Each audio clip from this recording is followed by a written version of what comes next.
오늘 함께 나눌 하나님의 말씀은 느헤미야 1장 1절에서 11절까지의 말씀입니다. 구약 성경 느헤미야 1장 1절에서 11절까지의 말씀. 제가 가진 성경으로는 727면 정도에 있습니다.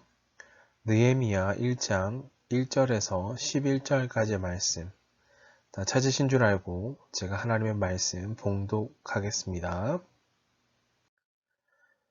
하갈의 아들 느헤미야의 말이라. 아닥사스다 왕 제20년 기슬로월에 내가 수산궁에 있는데 내 형제들 가운데 하나인 하나니가 두어 사람과 함께 유다에서 내게 이르렀기로 내가 그 사로잡힘을 면하고 남아있는 유다와 예루살렘 사람들의 형편을 물은즉 그들이 내게 이르되 사로잡힘을 면하고 남아있는 자들이 그 지방 거기에서 큰 환난을 당하고 능욕을 받으며 예루살렘의 성은 허물어지고 성문들은 불탔다 하는지라. 내가 이 말을 듣고 앉아서 울고 수일 동안 슬퍼하며 하늘의 하나님 앞에 금식하며 기도하여 이르되 하늘의 하나님 여호와 크고 두려우신 하나님이여 주를 사랑하고 주의 계명을 지키는 자에게 언약을 지키시며 긍휼을 베푸시는 주여 간구하나이다. 이제 종이 주의 종들인 이스라엘 자손을 위하여 주야로 기도하오며 우리 이스라엘 자손이 주께 범죄한 죄들을 자복하오니 주는 귀를 기울이시며 눈을 여시사 종의 기도를 들으시옵소서. 나와 내 아버지의 집이 범죄하여 주를 향하여 크게 악을 행하여 주께서 주의 종 모세에게 명령하신 계명과 율례와 규례를 지키지 아니하였나이다. 옛적에 주께서 주의 종 모세에게 명령하여 이르시되 만일 너희가 범죄하면 내가 너희를 여러 나라 가운데에 흩을 것이요 만일 내게로 돌아와 내 계명을 지켜 행하면 너희 쫓긴 자가 하늘 끝에 있을지라도 내가 거기서부터 그들을 모아 내 이름을 두려고 택한 곳에 돌아오게 하리라 하신 말씀을 이제 청하건대 기억하옵소서. 이들은 주께서 일찍이 큰 권능과 강한 손으로 구속하신 주의 종들이요 주의 백성이니이다.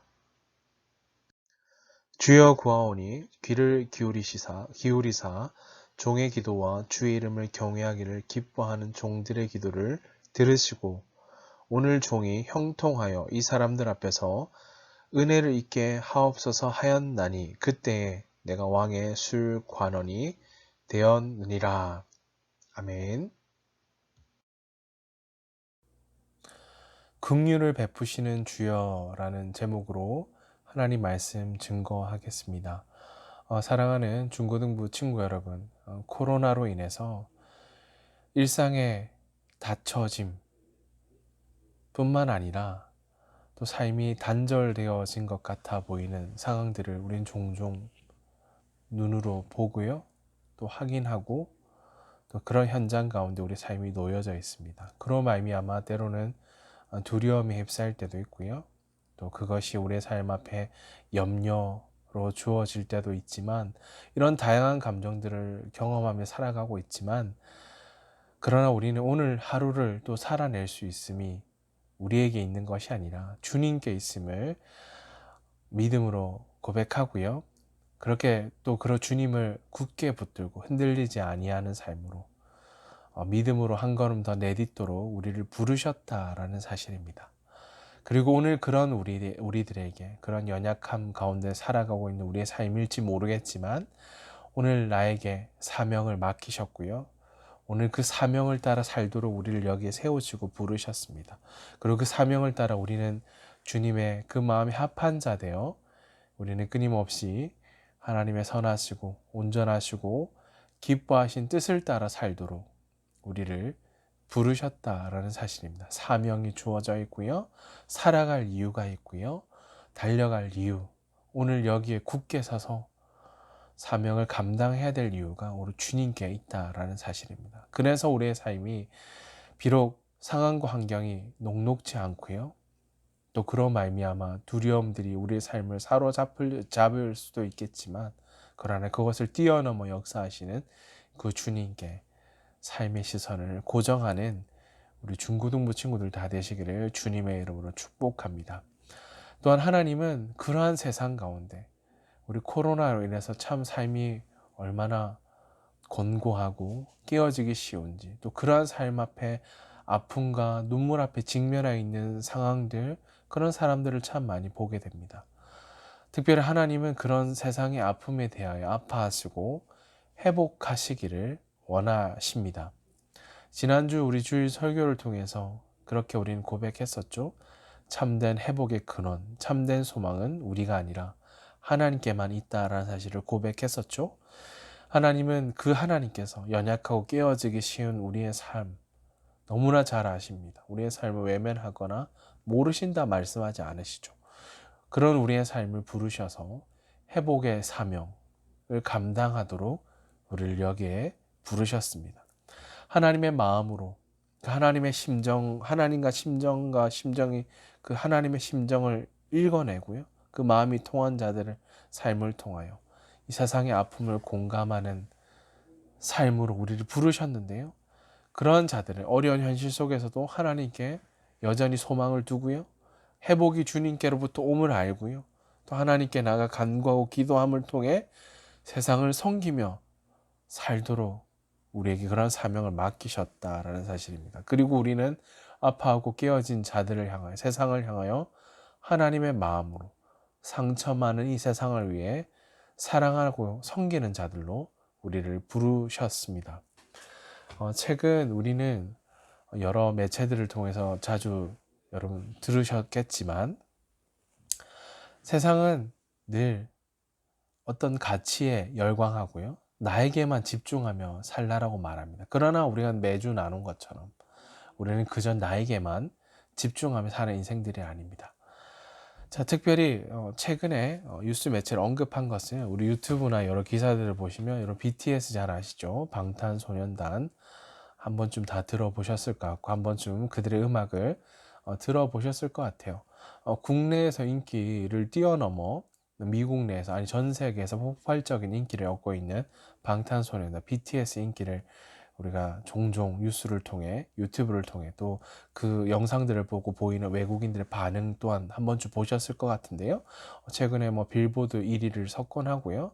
뭐 기사를 좀 찾아보니까 다양한 부분 7개 부분에서 1위를 차지했다. 최근에는 또 그래미상에 후보에 올라갔다라는 이야기를 한 번쯤 들으셨을 것 같아요. 방탄소년단 뭐 홍보를 하기 위해서 언급한 것이 아니고요. 이 소식을 접하면서 느끼는 것이 있다면, 언어가 다르고 민족이 다르고요, 또 종교가 다르고요, 삶의 다양한 라이프 스타일도, 우리 생활 양식들이 다 다르잖아요. 근데 음악이라는 공통된 이 도구를 통해서 언어, 종교, 민족을 뛰어넘어서 이 음악이라는 공통의 언어를 통해 누군가의 삶을 위로하기도 하고요. 또 어떤 이는 심지어 삶을 포기하려고 했던 어떤 이가 이들의 음악을 통해서 회복을 경험했다, 삶이 바뀌었다라는 그런 얘기들 한 번쯤 들어보셨을 것 같아요. 이 음악이라는 이 도구를 통해 그런 회복, 또 위로를 경험했다라는 이야기들을 어, 보게 되고, 또 그런 것들을 가져다 줄 수 있다는 것을 살필 수가 있습니다. 이처럼 방탄소년단, 이 보이밴드 음악으로도 이처럼 깨어지고 상한 인생들, 심지어 민족과 언어, 종교를 다 뛰어넘어서 누군가의 위로를 전할 수 있다라는 사실, 놀랍죠? 이 음악으로도 이런 일들이 가능한데, 심지어 그 상하고 깨어진 우리 인생에 사실 그런 위로, 그런 어떤 회복은 일시적일 수 있겠죠. 팬이 되어 그의 삶을 뒤쫓을 수 있겠지만, 우리는 단지 BTS를 쫓는 팬들이 아닌 거죠. 우리는 정말 하나님께 속한 자들로, 주님께 속한 자되어 살도록 우리를 부르셨는데요. 상한 인생의 위로를 전하는데, 우리가 그들의 음악은 그런 정도인데, 우리가 믿는 살아계신 하나님은 BTS가 전하는, 부르는 음악과 비교할 수 없는 참된 위로, 참된 회복을 주시고요, 긍휼을 베풀어 주시는 하나님이시다라는 사실입니다. 어떤 것과도 비교할 수 없는 분이시죠. 그래서 참된 회복을 주신 이는 바로 하나님, 참된 소망도 하나님, 긍휼을 베푸신 이도 하나님으로 말미암아 그 하나님 믿는 믿음으로 우리가 바라보는 우리는 이 땅에서 아프고 깨어지고 상한 영혼들에게 주님의 마음을 나누고 전하는 일에 우리의 삶을 여기에 부르셨고 사용하길 원하신다라는 사실입니다. 그래서 정리해보면 우리의 사명은 이것입니다. 주님께 속한 자 되어 주의 나라와 영광을 위해 전심으로 살도록 우리를 부르셨습니다. 그것이 마치 BTS와 같은 빛나는 어떤 음악을 통해 자신들의 음악을 통해 누군가의 팬을 만드는 그런 정도가 아닌 거죠. 우리는 정말 주님을 따르는 자들, 주님께 속한 자되어 하나님 나라와 영광을 위해 살도록 전심으로 살도록 부르셨고요. 주님의 또한 합한 자되어 맡기신 사명 감당하며 주님의 긍휼하신 그 마음을 전하는 일에 우리를 오늘 여기에 부르셨다라는 사실입니다. 그래서 BTS 그들과 비교할 수 없을 정도로 빛나는 삶으로 소망을 가진 자들로 우리를 여기에 심으시고 우리에게 사명을 맡기셨습니다. 아멘이십니까? 그런 사명을 우리에게 주셨다라는 사실, 가슴 벅찬 사실을 가슴에 좀 새겨보시기 바랍니다. 자, 그렇다면 오늘 본문 말씀 돌아가서요. 오늘 본문 말씀 전체 내용을 좀 개관해 보겠는데요. 두 부분 정도로 나눠 살펴볼 수 있을 것 같아요. 첫 번째 부분은 1절에서 3절까지 말씀, 첫 번째 부분으로 나눠볼 수 있을 것 같아요. 바벨론 포로로 잡혀왔던 느헤미야라는 인물이 지난주 에스라 다음에 느헤미야가 등장하는데요. 자, 동시대의 사람입니다. 느헤미야라는 이름의 뜻은 여호와께서 위로하신다 라는 이름의 뜻을 가진 사람이고요. 바벨론으로 끌려갔던 유다 지파에 속했던 인물이었고 그의 아버지 하가랴의 아들로서 페르시아의 아닥사스다 1세에게 신임을 받았던 사람이고요. 더군다나 그는 고위 관리인 포로임에도 불구하고 고위 관리인 술 맡은 관원으로 있었다라고 우리 1장을 보면 말미에 그렇게 술 맡은 관원이 되었다라고 기록합니다. 관원으로 있었고요. 고위 관리직이 됐다는 거죠. 또 BC 445년에 아닥사스다 왕 1세에 의하여 예루살렘 총독으로 부임하게 되어지고요. 마지막 예루살렘 귀환 때 에스라와 함께 이스라엘의 지도자가 된 인물이 바로 느헤미야입니다. 오늘 그가 하나님과 어떤 심정을 통하고 있는지 어떤 마음을 품고 있는지를 좀 살펴보려고 해요. 느헤미야는 이 페르시아 바사 왕의 술 맡은 관원장, 그냥 단순히 술 맡은 관원장 하면 뭐 그저 그런 사람이라고 생각할 수 있겠지만 찾아보니까 이런 일을 감당합니다. 왕에게 특별히 당시에 왕에겐 채측근들이 필요하겠죠. 믿을 만한 사람이겠죠. 이 왕에게 반역하는 자들, 분명히 정적들이 등장하는 거죠. 왕에게 반역한 사람들에 의해 왕이 마시는 술에 분명 독을 넣어서 독살하려는 계획들을 가진 무리들이 반드시 등장하고요. 그런 시도들이 더러 존재하고 있었습니다. 따라서 왕의 술 맡은 관원은 어떤 사람에 맡길까요? 1번 신뢰하지 못할 사람, 2번 신뢰할 만한 사람, 신뢰할 수 있는 사람에게 맡긴다라는 거죠. 그렇지 않으면 내 생명이 언제 위협을 느끼고 죽을 수도 있다는 사실입니다. 당시 역사책을 좀 살펴보니까 이 왕의 가까운 친구의 아들을 술 맡은 관원, 믿을 만한 사람이어야 한다는 거죠. 임명하였다고 하고요. 심지어 권력 서열을 좀 보니까 2인자의 권력자였다라고 기록합니다. 그만큼 그냥 하찮게 여길 만한 일들이 아니었다라는 것을 보실 수가 있어요. 따라서 술 맡은 관원은 어떤 사람, 정리해보면 왕이 절대적으로 신뢰할 수 있는 사람이 아니라면 할 수 없는 자리입니다. 그래서 권력의 2인자라고 불릴 수 있는 거죠. 왜냐하면 가장 가까이 있기 때문에 왕에게 직언을 할 수도 있겠고요. 또 왕의 어떤 모든 부분을 살필 수 있는 자이기 때문에 그만큼 영향력 있는 자리라는 걸 살필 수가 있어요. 그의 역할은, 술 맡은 관원장의 역할은 술을 선택하고 그 안에 가장 중요한 독이 없음을 보여주기 위해 먼저 맛을 볼 때 죽을 수도 있겠죠. 그가 자, 그런 일들을 맛을 보고 술을 이것이 안전하다, 그로 말미암아 왕에게 드리는 역할을 했던 이가 바로 술 맡은 관원이었다, 관원장이었다 라고 살필 수가 있어요. 따라서 왕 가까이에 항상 왕을 모시고 있고요. 가까이 갈 수 있었기에 영향력도 컸다. 그래서 2인자라고 부를 수 있는 거죠. 자, 술 맡은 관원장이 되어 수산궁에 있었다라고 1장 1절에 기록합니다. 그의 형제인 또 나중에 보니까 드디어 그가 오늘 들었던 이야기들. 오늘 그는 술 맡은 관원장이 되었다. 권력의 중심부에 그 삶이 놓여 있었다. 그런 말면 그 권력을 누리며 잘 먹고 잘 살았다. 이것을 기록하기 위해 오늘 그가 여기 등장한 것이 아니다라는 거죠. 자, 수상궁에 있을 때 그의 형제였던 하나니 니에미아의 동생입니다. 몇몇 사람들을 통해서 예루살렘에 가는 소식을 듣게 되었다고 기록합니다. 예루살렘 성에 그 성이 회파되어지고 성문들은 다 불타 소화되어졌고 백성들은 큰 환난을 당하고 능욕을 당하고 있다는 이 슬픈 소식을 그가 듣게 되었다라고 기록합니다. 자, 느헤미야는 고위 관직에 오른 사람으로서 사실 관심을 두지 않아도 그만인 일일 수도 있겠죠. 자, 개인적으로 굉장히 편히 살 수도 있는 자리입니다. 그러나 그의 심정, 그의 마음은 늘 예루살렘, 그 고국에, 자신의 조국에 늘 마음이 가 있었다라는 것을 살필 수가 있어요.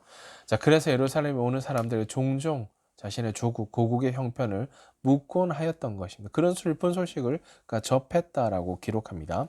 두 번째 부분은 4절에서 11절까지 말씀인데요. 느헤미야는 구체적으로 예루살렘 성이 파괴되었다는 소식을 듣고 그가 어떤 반응을 보이고 있는지를 4절에 11절 구체적으로 기록하는데요. 그는 한탄하며 절망하며 분노를 표출하며 그러지 않았어요. 성경의 많은 인물들이 인간적인 어떤 반응 그대로 살아볼 것 같아 보이지만 그렇지 않았어요. 곧바로 금식했고요. 기도했고요. 이건 어떤 표현일까요? 겸손히 하나님의 얼굴을 구하고 하나님의 도움을 구하는 자리에 그가 엎드려졌다라는 걸 기록하는 거죠. 자, 기도했다라는 거죠. 그 기도가 언제까지 이어졌냐? 아닥사스다 왕이 수산궁으로 돌아온 이 3월까지 약 4개월 동안 기도했다는 사실입니다. 단순히 이례적인 그냥 마음 아파 기도했다가 아니라 금식하며 기도한 것이 4개월간 이어졌다라는 거죠. 약 4개월 동안. 자, 그는 먼저 구체적인 기도의 내용이 이것입니다. 먼저 민족의 죄, 이 죄악이 나의 죄악임을 고백하고 하나님께 회개하였다라는 사실인 거죠. 자, 또한 느헤미야의 기도는 그 언약을 하나님의 약속의 말씀을 따라 신실하게 응답하시 이루어 주시는 하나님께 드리는 회복의 기도였다라는 사실, 약속을 굳게 붙들었다라는 거죠. 자, 범죄하면 하나님께서 열국으로 흩을 것이요 순종하면 하늘 끝에 있는 자들까지 불러 모아서 어떻게 하신다고요? 택한 곳에 돌아오게 하리라라는 약속의 말씀을 기억하고 굳게 붙잡고 간구했다라는 사실입니다. 이처럼 하나님의 사람은 나라와 민족에 대한 책임의식을 가지고 살아야 한다라는 거죠. 되든지 말든지. 그냥 나만 잘 되면 되지. 원망하고 도대체 왜 이래? 이렇게 고백할 수 있는 삶이 아니다라는 거죠. 그런 책임 없이 의식을 가지고 하나님의 겸손히 나가 하나님의 얼굴을 구하는 삶, 기도가 필요하다라는 거죠. 자, 느헤미야는 자신들의 불순종으로 인해 나라가 망했음을 회개하고 고백함과 동시에 하나님의 그 약속, 언약에 근거하여 회복시켜 주실 것을 구원을 요청하고 있습니다. 그런 기도가 오늘 기록되어져 있죠. 자, 사랑하는 중고등부 친구 여러분, 우리 느헤미야 1장을 읽었는데요. 1장을 통해서 민족의 아픔, 그 수치를 아파하고 공감하고 그 회복을 위해 약 4개월 동안 금식하며 기도한 느헤미야 모습을 통해서 하나님이 찾으신 사람 어떤 사람일까? 하나님 동일한 그런 하나님의 심정, 마음을 품고 세상의 아픔을 공감하는 자들, 그런 사람들을 찾고 계신다라는 사실입니다. 자, 그렇다면 오늘 말씀을 세 가지 정도만 좀 요약해 좀 살펴보려고 하는데요. 첫 번째, 우리의 비전의 사람들이죠. 하나님의 비전을 품은 자들. 그 비전이란 내가 잘 되는 것, 내 이름을 내는 것, 형통한 것, 그거 아닙니다. 하나님과 심정이 통하고 하나님의 마음을 품은 자들. 자, 그 비전의 사람들은 이 고통의 시대에 준비된 하나님 비전의 사람이 있다라는 사실입니다.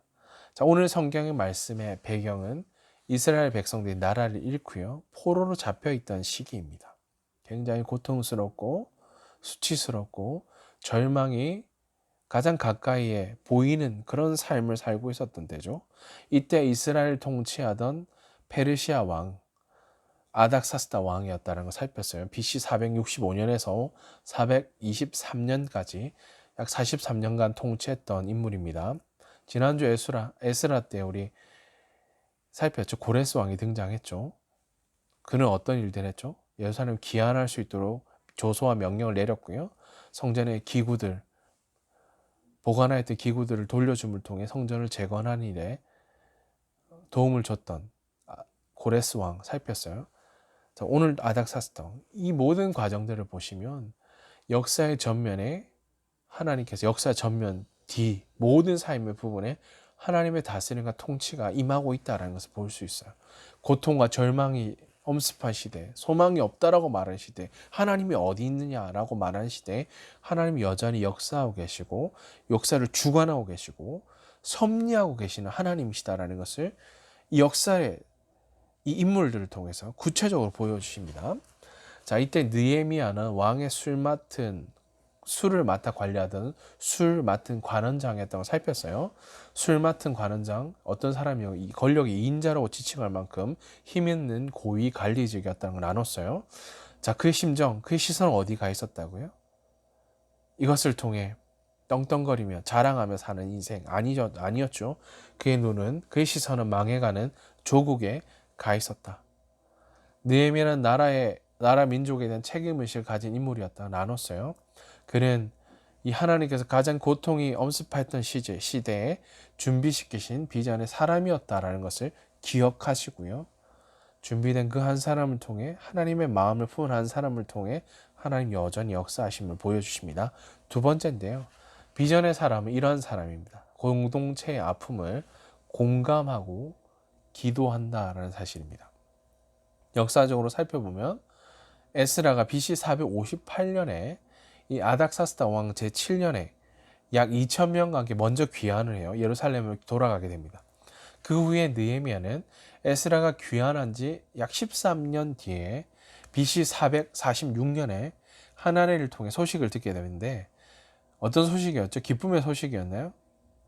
성전이 재건되어지고 성이 완성되어 다시 나라가 든든히 세워져 갔다가 아니라 많은 사람이 환난을 당하고 있고 심지어 예루살렘 성이 훼손되고 파괴되었다라는 이 슬픔의 소식을 들었다라는 거죠. 그래서 느헤미야는 여러 날 동안 울며 통곡하면서 민족의 아픔을 함께 느끼고 금식하며 기도했다. 4개월간이라고 말씀드렸어요. 이처럼 모든 문제에 대해서 이런 아픔에 대해서 그냥 인간적인 어떤 해결책 빨리 돌아가야지 이것이 아니라 이 하나님의 백성 우리가 할 수 있는 최선이고 유일한 해결책은 기도, 겸손히 하나님께 삶의 주도권을 내어드리는 거죠. 아픔도 절망도 삶에 해결되지 않은 문제와 상황들도 하나님만이 해결하실 수 있습니다. 하나님만이 하실 수 있습니다라는 고백으로 기도의 자리에 그의 삶이 놓여져 있었다는 거예요. 느헤미야는 기도했다라는 사실입니다. 하나님의 얼굴을 구하며 하나님의 도우심을 구하며 엎드렸다는 사실이죠. 그리고 문제를 그는 정확히 파악합니다. 나와 나의 아버지 집의 범죄, 이 모든 것의 귀인함은 시작되면 죄악입니다. 우리의 죄로부터 교만하고 하나님 아니어도 살 수 있다라고 생각했던 거죠. 그것의 범죄임을 고백하며 회개했다라는 거죠. 그리고 그가 엎드려서 발견하게 된 건 하나님의 마음을 알게 됐다는 거, 하나님과 심정이 통하게 되었다는 거. 그래서 비전의 사람은 공동체의 아픔을 공감하고 기도하는 사람이다라고 오늘 고백할 수 있습니다. 느헤미야 1장 우리 6절에 11절 아까 읽었지만 느헤미야의 기도의 내용이 기록되어져 있습니다. 그는 그저 좌절하고 원망하는 것에 머물러 있지 않았다고 나눴어요.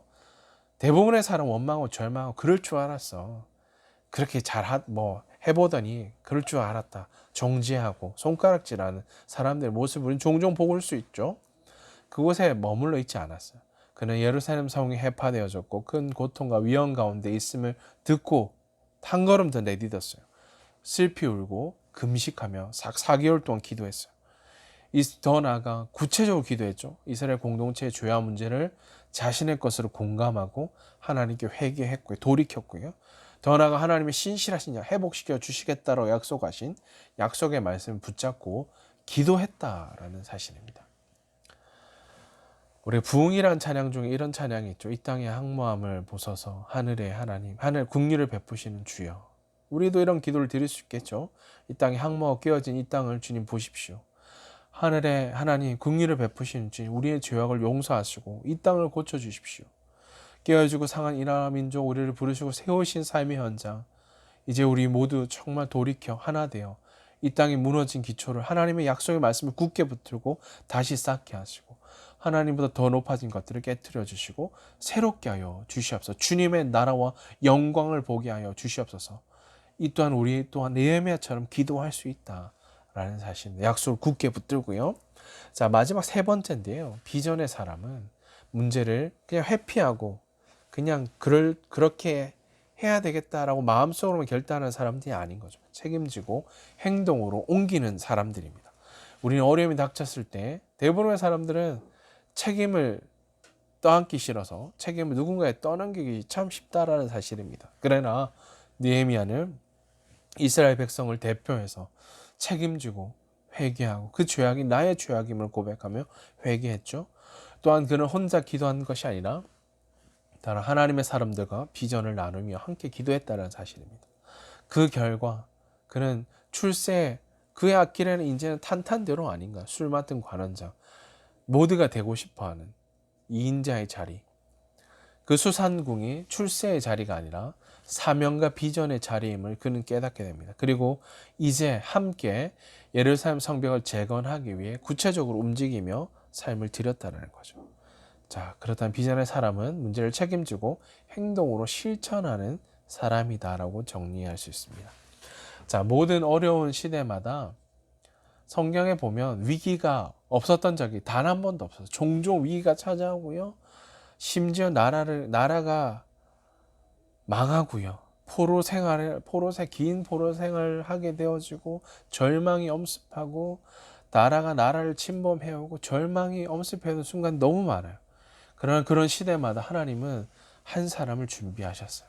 우리 성경을 그동안 말씀을 통해 구체적으로 살폈잖아요. 성경의 다양한 인물들, 누구도 주목하지 않아 보이는 사람 하나님 주목하셨고요. 공통된 특징은 뛰어난 스펙, 능력이 아니라 하나님께 삶을 정말 드렸고요. 하나님의 얼굴을 구하였고요. 하나님과 심정이 마땅한 한 사람을 통해 역사하신 하나님의 일하심을 우리는 살필 수가 있었어요. 그래서 하나님께서 준비시키는 비전의 사람이 반드시 있다라는 거죠. 비전의 사람은 공동체 아픔을 공감하고 기도하고요. 그리고 그 문제를 책임지고 행동으로 옮기는 자들입니다. 자, 코로나로 인해서 참 어려운 시간들을 살아내고 있죠. 삶의 전 부분에서 어렵고 힘든 시기를 모두가 지나고 있습니다. 힘겨워 보이고 도무지 탈출구가 보이지 않는 순간, 우리 이런 현실 속에서 두려움과 절망 가운데 눈에 보이는 것만 바라보고 사는 자들이 아닙니다. 마찬가지로 이 어려운 시대를 살았던 느헤미야도 눈에 보이는 것만 보며 살았더라면 이런 간구, 기도 자리까지 나아갈 필요가 없는 거죠. 자신의 권력을 이용하여 자신이 동원할 수 있는 방법을 통하여 뭔가 해볼 수 있었겠죠. 그는 그러지 않았어요. 그는 공동체의 아픔을 공감하는 사람이었고요. 그는 자신의 문제가 아닌 공동체 전체를 문제를 두고 회개하며 기도했습니다. 그리고 그 문제를 정확히 파악하며 어떤 사명을 감당해야 될까, 이 부르심을 어떻게 이루어 드려야 될까라는 것을 고민하며 행동으로 기도하며 실천하게 되었다라는 거죠. 그냥 인간적인 고민은 머물지 않았어요. 움직였다라는 거죠. 순종했다라는 거죠. 이것이 바로 하나님 기뻐하시는 사람이다라고 고백하게 됩니다. 자, 느헤미야가 하나님의 마음을 품고 나라와 민족, 이웃의 아픔을 공감하고 품었던 것을 우리 또한 우리에게 이러한 사명이 느헤미야, 에스라, 누군가 성경 인물에만 주어졌던 것이 아니라 오늘 이 땅을 살아가는 그리스도인 우리에게도 나라와 민족 그리고 이웃의 아픔을 품고 외면하며 사는 인생도 아닙니다. 품고 함께 아파하고 슬퍼하고 공감하며 예수 그리스도의 그 긍휼하심과 그 사랑을 전하는 삶으로 우리를 부르셨습니다. 아멘이십니까? 사명입니다. 이것이 바로. 자, 말씀을 마무리하겠습니다. 사랑하는 중고등부 친구 여러분, 하나님은 우리를 세우신 공동체, 여러분 학교 현장, 학원, 가정, 삶의 다양한 영역, 모든 삶의 영역이죠. 또 삼강교회라는 중고등부 공동체를 통해 그런 공동체의 아픔에 대해서 함께 아파하고 기도하는 사람을 사용하신다라는 사실은 비전의 사람들인 거죠. 우리 삶이. 자, 하나님은 죄로 인해 깨어진 이 세상을 위해 누구를 주셨죠? 한 분밖에 없으신 아들이신 예수 그리스도를 이 땅에 보내셨죠. 그것이 바로 긍휼하심의 표현이었고요. 변함없는 사랑, 신실하신 사랑, 다함이 없는 사랑을 나타내 베풀어 주셨습니다. 그래서 우리는 고백하게 되는 것은 참된 회복의 시작은 우리에게 있는 것이 아니라 하나님께 있다고 고백하게 되는 거죠. 그 하나님이 깨어진 관계를 메워주시고 회복시켜 주심을 통해 그로부터 시작되어진다는 거죠. 우리는 이러한 주님의 다스림과 통치와 회복의 은혜 가운데 우리는 한 걸음 더 내디뎌야 되겠죠? 나만 잘 되는 거, 나만 형통한 거, 나만 아니면 되지. 아닙니다. 그 회복 연애 가운데 세상의 아픔에 함께 공감하고 기도하기를 원하시며 그런 자들을 찾으신다. 비전의 사람들을 찾고 계신다. 그 어려움을 간통하 역사하신 하나님의 신실하신 역사를 보기 원하는 자들을 찾고 계십니다. 로마서 12장 15절 말씀에 이런 구절이 있죠. 즐거워하는 자들과 함께 즐거워하고 우는 자들과 함께 울라 라는 표현입니다. 하나님께서 하나님 주시는 위로를 우리 먼저 경험했죠. 그리고 그 경험한 자들의 삶을 통해 위로가 필요한 자들을 위로하게 하십니다. 어려움을 당한 사람의 가장 큰 위로를 줄 수 있는 사람은 그와 비슷한 어려움을 통과하고 지나온 사람들인 거죠. 이겨낸 사람들인 거죠. 자, 하나님의 마음으로 어려움을 겪는 다른 사람들을 돕고 섬기며 위로하고 격려하며 기도하는 그 주님의 마음을 품고 기도하는 한 사람, 바로 이곳에 속한 우리 삼강교회 중고등부 친구들 다 되시기를 주님의 이름으로 축복합니다. 그런 사명을 온전히 감당하시기를 또한 주님의 이름으로 축복합니다. 자, 마지막으로 따라서 한번 고백해 보십시다.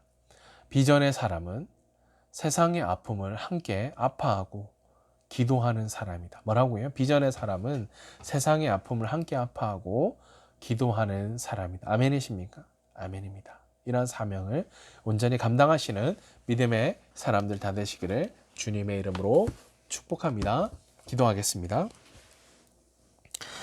존귀하신 하나님 아버지, 참된 회복의 소망은 오직 하나님께 있음을 고백합니다. 예레미야가 살던 시기 나라와 민족이 당한 어려움이 자신의 아픔과 슬픔이며 자신의 죄악임을 회개하며 하나님께 금식하며 기도했던 것처럼 2020년 오늘을 살아가는 우리에게도 주님의 시선과 마음을 주심으로 나를 향한 이 땅을 향한 공동체를 향한 주님의 선하신 뜻을 드러내 주심을 따라 우리를 부르시고 세우신 곳에서 함께 아파하며 공감하며 기도하는 그 한 사람으로 세워 주시옵소서. 주님, 우리를 세우신 삶의 현장 가운데 깨어짐과 상함과 위로가 필요한 곳에 주님의 긍휼하심과 참된 회복의 은혜를 드러내시는 하나님의 선하심과 인자하심과 살아계심이 오늘 나를 통해 증거되어지고 나타나게 해 주시옵소서. 하나님, 특별히 사랑하는 고3 친구들 수능 시험을 마무리하고 남은 입시 과정을 앞두고 있습니다. 주님만이 주시는 참된 위로와 평안함의 은혜를 부어주시고 남은 과정 가운데 주님께 삶을 내어 맡기며 주님과 동행함으로 끝까지 잘 감당하며 하나님이 이 모든 과정에 함께 하심을 믿음으로 고백하는 믿음의 사람들 되게 해 주시옵소서. 주님께 고3 친구들의 삶의 걸음을 온전히 의탁드리오니 은혜를 베풀어 주시옵소서. 감사드리며 우리 구주 예수 그리스도의 이름으로 기도하옵나이다. 아멘. 이제는 우리 구주 예수 그리스도의 은혜와 하나님 우리 아버지의 크신 사랑하심과 성령님의 위로 인도 교통하심이 주께 마음을 다해 경배함으로 우리를 보내시고 세우신 그곳 그 자리에서 긍휼을 베풀어 주시는 주님의 마음을 품고 세상의 아픔을 함께 아파하고 기도하는 비전의 사람으로 살기로 결단하는 사랑하는 중고등부 친구들 머리 위에 그들의 삶의 모든 현장 가운데 이제로 영원토록 항상 함께 있을지어다. 아멘. 사랑하는 중고등부 친구 여러분, 한 주간 부르신 삶의 현장 자리에서 신실한 주의 약속의 말씀을 굳게 붙들고 이기고 승리하는 한 주간의 삶을 살아내시기를 주님의 이름으로 축복합니다. 사랑하고 축복합니다.